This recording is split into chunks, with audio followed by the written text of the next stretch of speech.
Nothing comes close to the feeling of being in love. You see everything in a different light. The world is a better place. You can't wipe the smile off your face.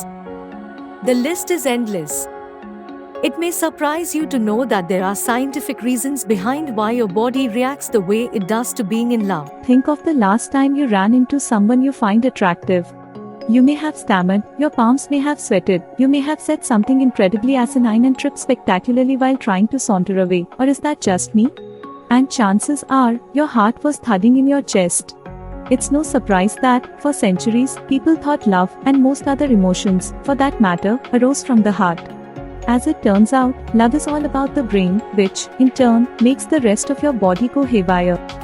According to Dr. Helen Fisher, biological anthropologist and visiting research professor at Rutgers University, romantic love can be broken down into 3 categories.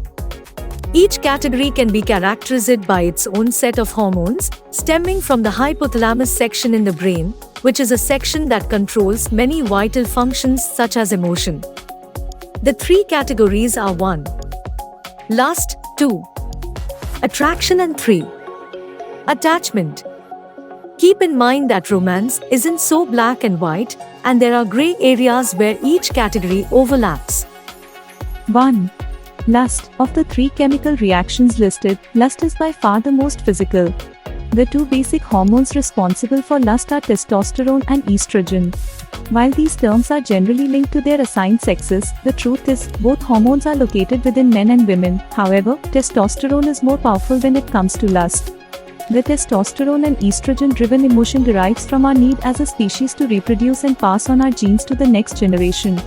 Both chemicals are produced in the hypothalamus section of the brain and is responsible for the initial stage of falling in love. 2. Attraction. While this process uses 2 different hormones and has its distinct differences from lust, the 2 are closely related. Lust and attraction go hand in hand, and we can't have one without the other. Attraction is caused by the production of dopamine and norepinephrine, which are both created in the same section of the brain testosterone and estrogen are produced in. When people say they have butterflies, this is what they are referring to. When we experience surges of dopamine, it gives off a high similar to the feeling felt when one has an addiction. Additionally, while the levels of dopamine and norepinephrine increase, our serotonin levels, which are responsible for our mood and appetite, decrease. 3. Attachment. During the final stage of falling in love, the bond between 2 individuals is strengthened. The final stage of falling in love can be reached after 2 people experience both stages 1 and 2, and consists of 2 substages, which are also hormones our body experiences during the process. These hormones are oxytocin and vasopressin. Oxytocin is appropriately nicknamed the cuddle hormone and is a powerful hormone that is released by men and women and substantiates the bond between 2 people. It can be experienced when 2 people kiss and is also experienced between a mother and child during childbirth. So, in short, there is sort of a formula for love. However, it's a work in progress, and there are many questions left unanswered. And, as we've realized by now, it's not just the hormone side of the equation that's complicated.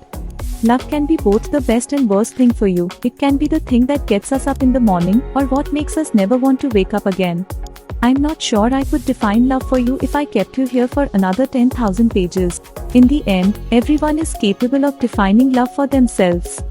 And, for better or for worse, if it's all hormones, maybe each of us can have chemistry with just about anyone. But whether or not it goes further is still up to the rest of you. Love is made to be as simple as lust, attraction and attachment, but behind the scenes the process is pretty complicated, and thanks to our hypothalamus, falling in love is a task that we don't even have to think about. It just happens.